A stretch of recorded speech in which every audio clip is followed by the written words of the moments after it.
자, 오늘은 제자도 시리즈 이제 마지막 시간으로 예수님의 제자는 온유해야 합니다라는 주제로 민수기 12장 1절에서 3절 함께 말씀 보도록 하겠습니다. 장로님 함께 읽겠습니다.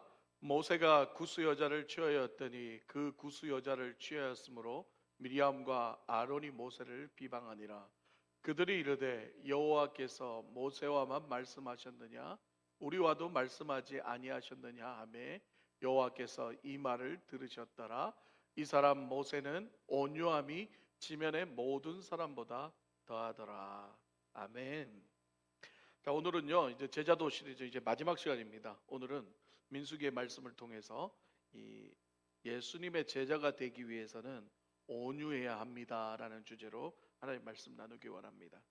자, 민수기는 이스라엘 백성들이 출애굽한 후에 시내산을 떠난 날로부터 모압 광야에 도달할 때까지 38년간의 광야 생활을 했던 사실을 기록하고 있는 책입니다. 자, 민수기가 쓰인 목적은 이스라엘 백성들이 광야 생활 속에서 나타난 하나님의 구원과 하나님을 향한 이스라엘 백성들의 어떤 신앙 생활을 기록하기 위함이죠. 그래서 민수기는 시내산 기슭에서 광야 생활을 시작하여서 모압 광야에 도착하여 가나안에 입성하기 전까지 하나님께서 이스라엘 백성들을 어떻게 인도하셨는지에 대한 기록을 담고 있습니다. 그래서 민수기의 기록을 한마디로 요약하면 광야에서 일어난 하나님과 이스라엘의 특별한 관계다라고 할 수 있는 거죠. 이스라엘 백성이요, 그 광야 시대 때 하나님을 만날 수 있는 길은, 하나님을 볼 수 있는 길은요, 오직 누구를 통해서만요? 모세를 통해서만 만날 수 있었어요. 그 외에 나머지 사람들은 하나님을 만날 수가 없었습니다. 하나님을 만났으면 그 자리에서 죽었어요.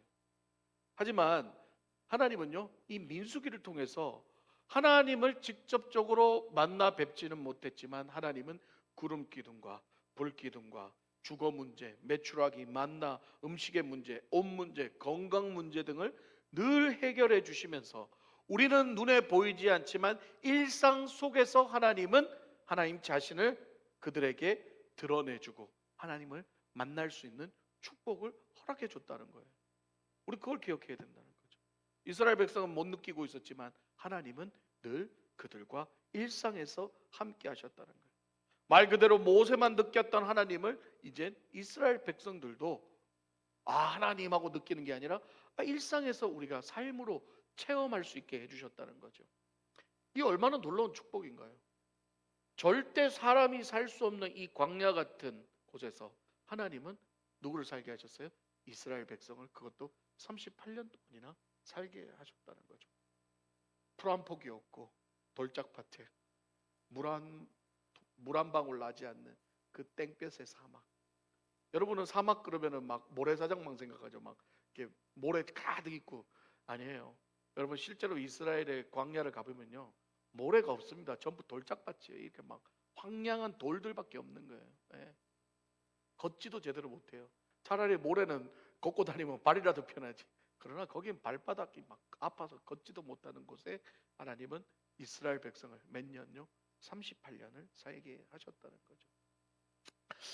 자, 그들은 그들의 삶은 하나님의 보호 아래에 있었으며 그 하나님의 뜻대로 순종하며 살기만 하면 자동으로 어딜 들어가요?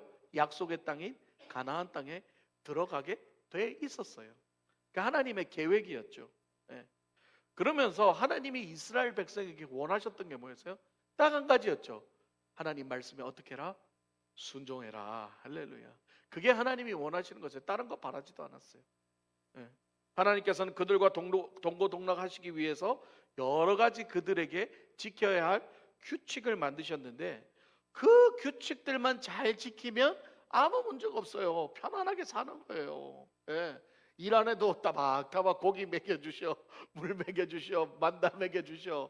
일 안 해도 다 따뜻하게 해주셔, 더우면 시원하게 해주셔. 그냥 그들의 삶은 뭐예요? 하나님 바라보고 하나님 말씀에 순종하고 말씀대로만 지키고 살면 아무런 어려움 없이 살면 살 수 있는, 어쩌면 그곳이 뭐다? 천국의 삶이었다는 거죠. 그런데 그 규칙을 누가 깼어요? 이스라엘 백성들이 깼다는 겁니다. 그 규칙이 깨진 원인에는 뭐가 있다고요? 인간의 탐욕과 욕망과 원망과 불평이 있었다는 거예요. 그래서 성경에 보면 그들이요 막 물이 없으면 모세에게 막 애통하고 통곡하고 울면서 모세를 원망하고 우리를 애굽에서 잘 살게 두면지 왜 여기 나가서 이렇게 목말라 죽게 하냐, 굶어 죽게 하냐, 더워 죽게 하냐, 막 목 놓아 울면서 그렇게 불평불만하고 소리를 지르고 그렇게 했다는 거예요. 예. 뭐가 그래 억울해서? 뭐가 그렇게 억울해서? 사실 뒤돌아보면 이집트의 노예로 그렇게 고생하다가 이제는 가만히 앉아가지고 먹을 거 줘, 그냥 더우면 구름 기둥, 추우면 불 기둥 다 해줬는데도 그거에 대한 감사는 다 사라지고 어떻게 해요? 뭐만 없어지면 불평불만, 뭐만 없으면 불평불만하는 거예요. 예? 하나님께 받은 것에 대한 감사와 은혜가 사라지니까요. 그러니까 나타나는 게 뭐예요? 불평불만, 우상숭배, 그런 것만 나타난다는 거죠. 사람의 관계도 마찬가지 아니겠습니까? 모든 관계는 어때요? 인간관계는 서로 존중하고 이해하고 서로 사랑할 때 그 인간관계는 지속되는 거예요. 관계가 깨어지는 이유는 늘 하나입니다.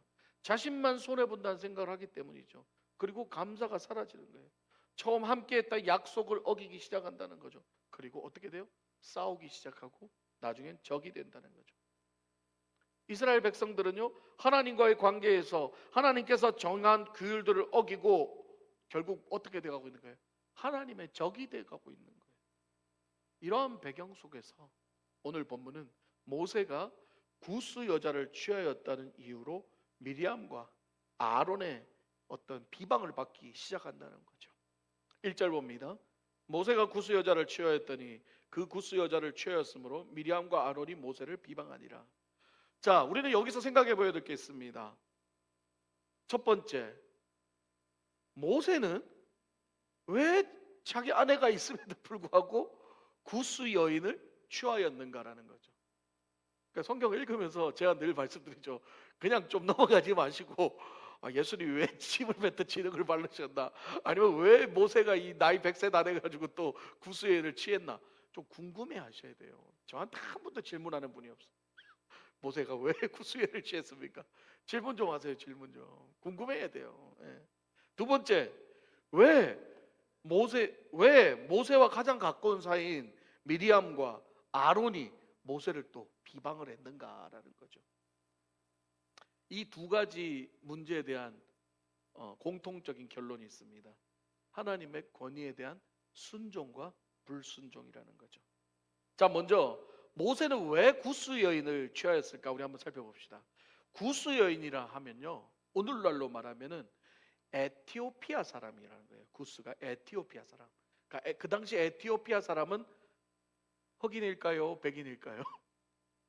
흑인입니다. 흑인. 아마 이 여자는요, 애굽의 노예로 끌려온 여자로 추정된다고 해요. 그런데요, 왜 모세가 굳이 아무것도 부러울 것 없는 리더 모세가 나이도 먹어가지고 백사나 다 돼가지고 그 하필 그 흑인 여종을, 구스 여인을 취했을까요? 여기서 취하다라는 말은요, 단순히 그 여자를 성적으로 이렇게 관계하다 이런 뜻이 아닙니다. 취하다의 원어적, 히브리의 원어적 의미는 뭐냐면 결혼하다예요. 결혼하다, 아내로 맞이한다는 거죠. 이 100세 갖고 온 모세가 노망이 들어가지고 흑인 여종을 그냥 아내로 들였을까요? 아닙니다. 갑자기 이제 백인만 만나다가 이제 흑인의 매력을 느껴서, 그것도 아니에요. 만약에요, 모세가 자기가 그런 독특한 취향이 있어서, 흑인에 대한 취향이 있어서 그 여자를 맞이했다면요, 미리암과 아론이 그렇게 비방했을 때 가만히 있지 않죠. 내 이것들을 당장 그냥 작사를 내버리지, 그러면서 화를 냈겠죠. 그런데 3절을 통해 알 수 있듯이 모세는 아무런 대꾸도 하지 않고 묵묵히 그들의 비방을 받아들이고 있습니다. 3절 봅니다. 이 사람 모세는 온유함이 지면의 모든 사람보다 더하더라. 좀 아이러니한 말 같지 좀 아이러니하죠. 모세가 지금 온유하다 그러죠. 그 온유함이 지면의 모든 사람보다 더하더라 그러잖아요. 그럼 온유함이 뭐예요? 그냥 우리 쉽게 말하면 착한 거잖아요. 착한 거. 예. 우리 교회도 온유하신 분 많죠? 네, 우리 타미 성도님도 착하지, 타마스 성도님도 착하지, 우리 승현 형제도 착하지, 우리 원마 집사님도 착하지. 우리 남자분들은 거의 다 착하신 것 같아. 다 온유하신 것 같아. 어? 그런데요, 모세는요 온유한 사람이 사실 아니었죠. 여러분 아시잖아요. 모세 행적을 보면 모세는 절대 온유한 사람이 아니에요. 성질이 불같은 사람이에요. 그래서 사람도 쳐 죽이기도 하고, 이스라엘 백성들이 우상 숭배하니까는 막 어떻게 해요? 그 하나님 주신 십계명의 에라이 확 집어 던져버리게. 이 불같은 성격을 갖고 있는 사람이에요. 그리고 이스라엘 백성이 막 불평하고 원망하니까 하나님한테 가가지고 막 승질 내고 하나님 앞에 막 따지고. 예. 이런 사람을 어떻게 성경은 뭐라고 해요? 모세의 온유함이 온 지면에 가득하더라 그러잖아요. 이게 말이 되는 소리냐고요? 말이 안 되는 소리죠. 그런데요, 모세는요 지금 미리암과 아론의 비방에 가만히 참고 있어요. 그냥 그랬을까요? 다 이유가 있다는 거예요. 저는 나중에 책을 하나 써야 되겠어요. 성경에는 다 이유가 있다 이렇게 해가지고. 다 이유가 있어. 다 이유가 있어. 말씀을 보면 나와요. 오늘 본문을 다 읽지는 않았지만 4절부터 시작해서 하나님은요 계속 누구의 편을 들어주세요? 모세의 편을 들어주고 있어요. 오히려 모세를 비방한 미리암에게 어떻게 해요? 문두병 저주를 내게 해버립니다. 이런 정황으로 본다면 모세가 천한 이집트 흑인 여종 구스 여인을 택한 것은 모세의 뜻일까요? 하나님의 뜻일까요? 하나님의 뜻이죠. 할렐루야. 그리고 모세는 어떻게 해요? 하나님의 뜻에 순종한 거죠. 싫어도 나는 흑인 싫은데요. 본인은 싫어도 하나님의 뜻이니까 어떻게 해요? 내 뜻대로 마시고 누구의 뜻대로? 아버지의 뜻대로. 그렇죠. 그러니까 하나님이 모세의 편 들어주고 모세 비방했던 미리암에게 막 문두병 저주도 내려버리고 그러는 거죠. 만약에 이게 하나님의 뜻이 아니라 모세의 뜻이었다면은 미리암과 아론이 비방하고 하나님도 어떻게 했어요? 모세를 혼냈겠죠. 고소하다 이놈아 그러면서 욕 들어 먹을 만한 짓 했네 이렇게 할 텐데 그게 아니죠. 철저하게 말씀을 보십시오. 모세의 편을 들어주고 있다는 거예요. 이러한 상황이 의미하는 것이 무엇일까요? 이것은 바로 예수 그리스도를 통해 이제는 이스라엘 선민, 이스라엘 백성뿐만 아니라 이제는 흑인이든 노예이든 노매로와 상관없이 이방인 모두도 하나님께서 구원할 것이라는 전 인류적 구원관을 여기서 보여주고 있다는 거죠. 할렐루야. 하나님의 구원은 이스라엘 백성에만 국한된 것이 아니라 오늘날 저와 여러분같이 모든 전 세계의 이방인을 다 구하시겠다는 하나님의 미리 하나님의 깔아놓은 그 예표라는 거죠. 예. 결국은 그 하나님의 계획하심에 모세는 어떻게 해요? 순종하고 있다는 거예요. 할렐루야. 이게 놀라운 사실이에요. 이걸 성경은 뭐라고 얘기한다고요? 온유함이다라고 얘기하는 거예요. 여러분 성경을 이렇게 알아야 되는 거예요. 온유하다니까 무조건 착한 게 온유한 줄 아니에요. 성경에서 말하는 지금 온유함이 뭐예요? 내 생각과 맞지 않아도 내 뜻과 맞지 않아도 하나님의 뜻에 순종하는 그것을 성경은 뭐다? 온유함이다라고 지금 얘기하고 있는 거지요. 오늘 본문의 온유함은요 히브리어로 아나하라는 뜻이에요. 아나하. 이게 무슨 뜻이냐면 무엇에 매여 있다라는 뜻으로 비유를 하면 이 야생마가 이 길들여진 상태를 말하는 거예요. 생 야생마를 데리고 와가지고 훈련시켜서 길들여진 상태라는 거죠. 야생마의 타고난 기질은 그대로 있지만 뭐에 의해서? 훈련에 의해서 순종하는 말로 됐다. 이 상태를 말하는 거죠. 그렇습니다. 타고난 기질은 그대로지만 주님께 길들여진 상태, 매여진 상태, 주님께 복종하는 상태를 말하는 거죠. 그래서 자기를 낮추고 겸손함이라는 뜻으로도 이 온유함이라는 단어가 사용된다는 거예요. 여기서 온유함은 모세의 성격의 온유함이 아니라 하나님의 뜻에 철저히 순종하는 모세의 온유함이라는 거죠. 할렐루야. 이것은 모세뿐만 아니라 누구에게도 있었어요? 예수 그리스도에게도 있었다. 그래서 우리는 얘기하죠. 구약의 모세는 누구를 예표한다? 예수 그리스도를 예표한다는 거예요.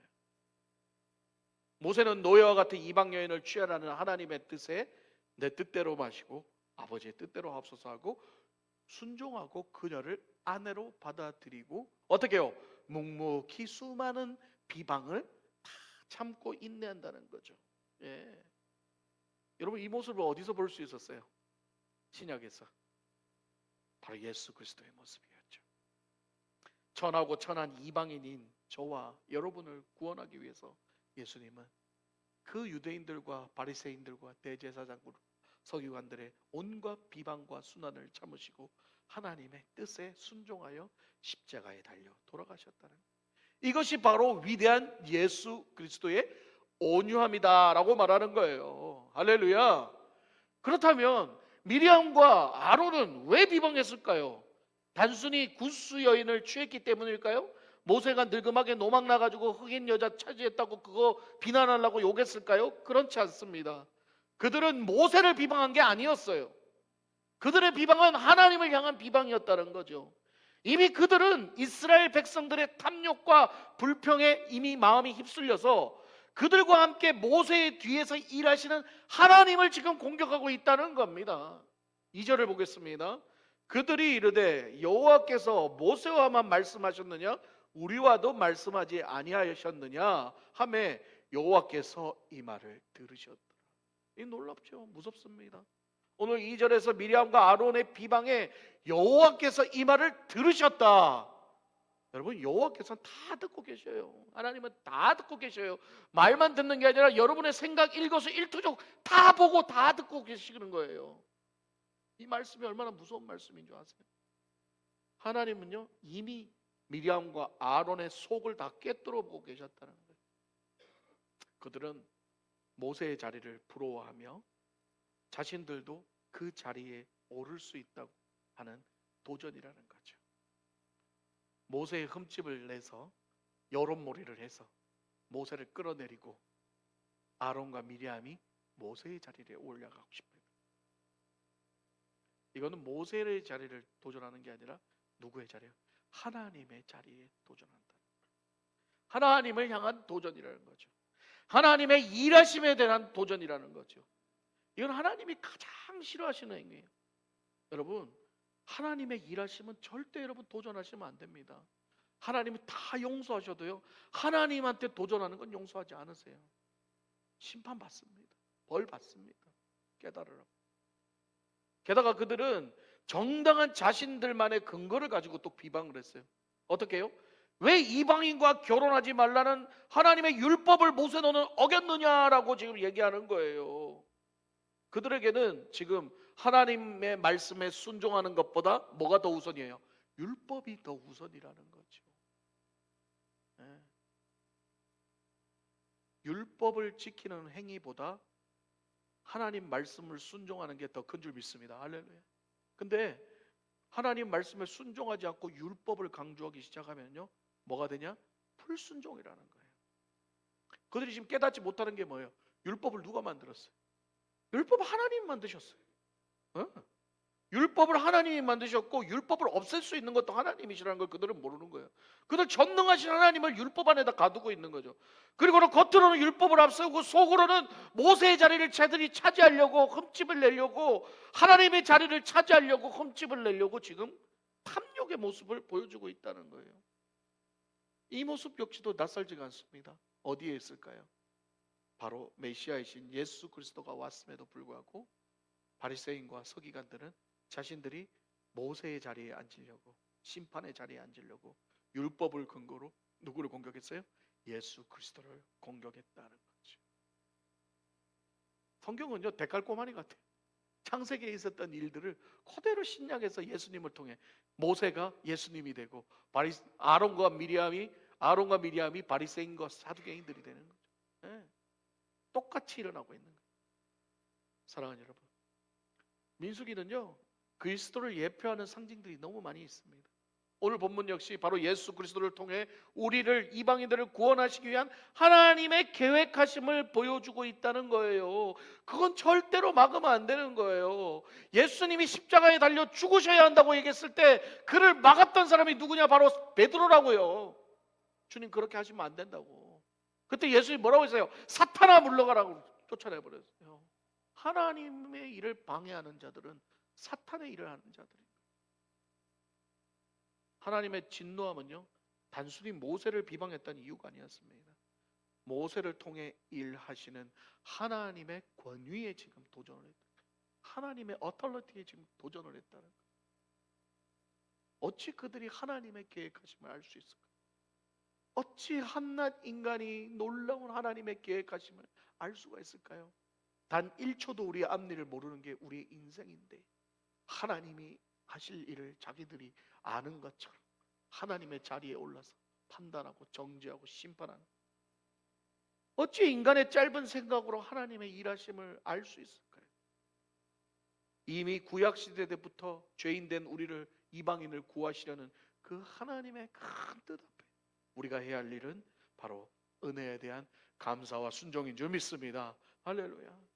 우리는 하나님의 뜻과 계획을 알 수도 없고 이해할 수도 없습니다. 하지만 그분의 뜻과 계획의 중심에는 항상 우리를 향한 사랑이 있다는 사실을 우리는 기억해야 돼요. 그러기에 우리는 그분을 신뢰하고 그분의 계획에 순종해야 된다는 거예요. 이것이 바로 예수 그리스도 제자된 삶이라는 거죠. 오늘 말씀을 통해 온유함이라는 것은 단순히 화를 참고 인내하는 어떤 돛 닦는 정도의 수준이 아니라는 것을 우리는 깨닫게 됩니다. 오늘 많은 사람들이 화를 많이 내고 분노하는 이유가 뭐예요? 성격이 급해서 참지 못해서 성격이 급하고 참지 못해서 그러는 거예요. 예. 식당 가면 막 음식 빨리 안 나온다고 막 승질내고 막. 저도 식당 가가지고 밥을 먹으면 국밥집 가서 밥을 먹으면 국이 나오기 전에 밥하고 김치로 다 먹어버리고 배고픔을 못 참으니까 막 그냥 막 밑반찬으로 다 먹어요. 정작 메인 디시가 나오면 배불러 못 먹어요. 하여튼 급해서 그래, 급해서. 예? 또 뭐예요? 앞에 한국 사람들은 앞에 차가 빨리 안 가면 어떻게 막 빵빵빵빵빵빵 크락션을 눌러대고 막 쌍라이트를 켜대고 막 심지어는 그것도 분에 못 참아서 봐요. 막 휑 가가지고 앞에 가로지고 차 세워놓고 나오라 그래가지고 싸우고 앉아갖고 못 참는 거예요. 못 참는 거예요. 못 참는 거예요. 예. 그리고 뭐 누가 남이 내 얘기한다 그러면 가가지고 멱살을 잡고 싸우고 들이받고 욕하고 같이 복수하고 막 부글부글. 결국은 이 참지 못하고 용서하지 못하고 그러면 결국은 어떤 열매만 거둬요? 죄의 열매밖에 없다는 거예요. 오늘 말씀을 통하여 전하는 모세의 온유함과 예수 그리스도의 온유함 속에는요, 여러분 기억하십시오. 하나님의 뜻에 순종하고 기다리고 참고 인내하는 게 포함되어 있다는 걸 명심하시네. 할렐루야. 이게 중요한 거예요. 온유함이 딴 게 아니라는 거예요. 이게 그저 인간의 참고 인내하는 어떤 수양 정도가 아니라, 돛 닦는 게 아니라 철저한 하나님에 대한 신뢰와 그 뜻에 대한 순종이 기본이 될 때에 우리의 어떤 그런 모난 성질도 다 온유함으로 덮어지게 된다는 거죠. 할렐루야. 이게 중요하다. 예. 그렇습니다. 자신을 비방하는 미리암과 아론이 모세는 밉지 않았을까요? 100세가 된 나이에, 이 나이에 자기 밑에 사람들한테 욕먹으면 기분 좋을 사람이 어떻게 있어요? 모세도요, 한 100살 정도 살면요, 속이 다 보입니다. 저것들이 왜 나를 비방할까? 뭐 단순히 뭐 흑인 여자 취했다고 아니에요. 모세도 그런 하나님 됐을까? 속을 다 뚫어보고 있어. 아이, 저것들 내 자리 차지하려고 그러는구나. 알면서도 속이 부글부글 했을까요? 부글부글 했겠죠. 가만히 있었겠어요. 그런데도 어떻게 해요? 참았죠. 성질이 없어서요? 참았죠. 아까 온유함이 뭐라 그랬어요? 야생마의 기질은 그대로 있지만 주인에 의해서 참아지는 것, 길들여진 상태라 그랬잖아요. 모세도 그런 거예요. 속에선 부글부글하죠. 나중에도 바위 막 내리치고 짜증 내는 사람인데 왜 안 그랬겠어요? 근데 주여. 여러분, 뚜껑 열릴 때는 항상 주님을 보십시오. 주야 이렇게 해서 각 눌러야 돼. 터트리는 순간 난리 나는 거야. 그냥 다 죽는 거예요. 다 죽는 거예요. 주변에. 예. 그렇습니다. 모세는 꾹 참았다는 거예요. 예. 인간의 참고 인내하는 수양 정도가 아닌 하나님의 철저한 신뢰와 하나님에 대한 순종이 기본이 될 때 그 온유함이 이루어진다는 말이지요. 그렇습니다. 모세도 그 온유함이 이루어졌다는 거예요. 예수님도 똑같죠. 바리새인과 서기관들과 대제사장들이 예수님을 공격하고 배신하고 예수님을 십자가에 못 박혀 죽일 때에, 제가 늘 말씀드리지만 예수님도 인간이라 그랬잖아요. 안 아팠겠어요. 아팠겠죠. 사실 예수님이 가장 더 힘들었던 건 뭐냐? 육체적인 고통보다 인간의 배신, 자신을 따랐던 사람들의 배신. 예수님하고 따랐던 사람들이 갑자기 뒤돌아서 가지고 예수님을 공격하고 욕하고 나중에는 예수님을 강도 살리고 예수님 죽여라라고 외칠 때에 그 이야기를 듣는 예수님의 마음이 얼마나 무너졌을까요? 거기다가 마지막에 하나님 아버지마저도 외면했을 때에 예수님의 그 버려진 외로움은요, 육체적 고통보다 훨씬 더 심해요. 여러분, 몸이 아픈 거 괜찮아요. 그거는 시간이 지나면 회복되잖아요. 근데 마음의 상처, 육신의 그 마음의 버려짐에 대한 상처는요, 이게 쉽게 회복되지 않습니다. 그럼에도 불구하고 예수님은 참으셨다. 그리고 십자가에서 저들을 용서하셨다.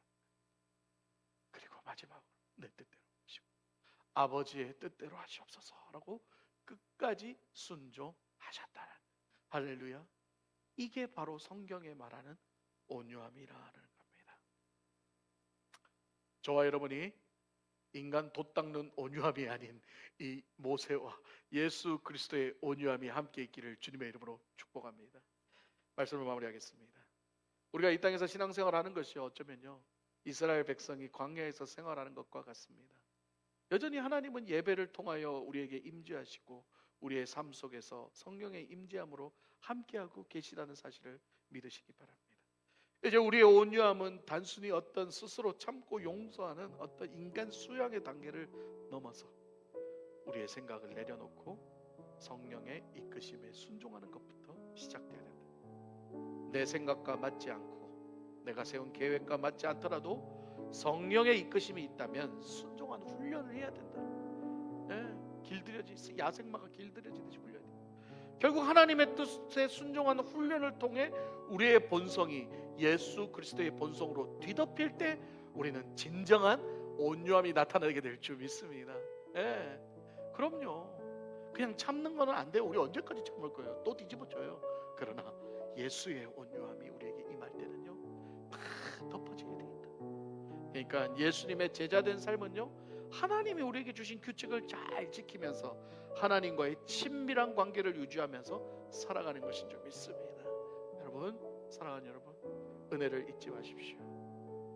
감사를 잊지 마십시오. 그리고 하나님의 뜻에 우리의 뜻을 맞추기를 원합니다. 그게 바로 예수님이 말씀하신 거예요. 뭐요? 하나님을 사랑하면 그와 동일하게 이웃도 사랑하게 된다. 할렐루야. 그게 예수님의 가르침이었다는 거죠. 하나님과의 관계가 회복되면 내 이웃, 가정, 내 가족 모든 사람들과도 관계가 회복이 된다는 말입니다. 하나님께서는 저와 여러분의 생각을 다 알고 계실 뿐만 아니라 오늘 말씀처럼 다 듣고 계십니다. 할렐루야. 그러니까요, 하나님의 임재 안에 거하며 하나님 말씀에 순종하면서 사는 삶이 가장 복된 삶이고 천국의 삶일 줄 믿습니다.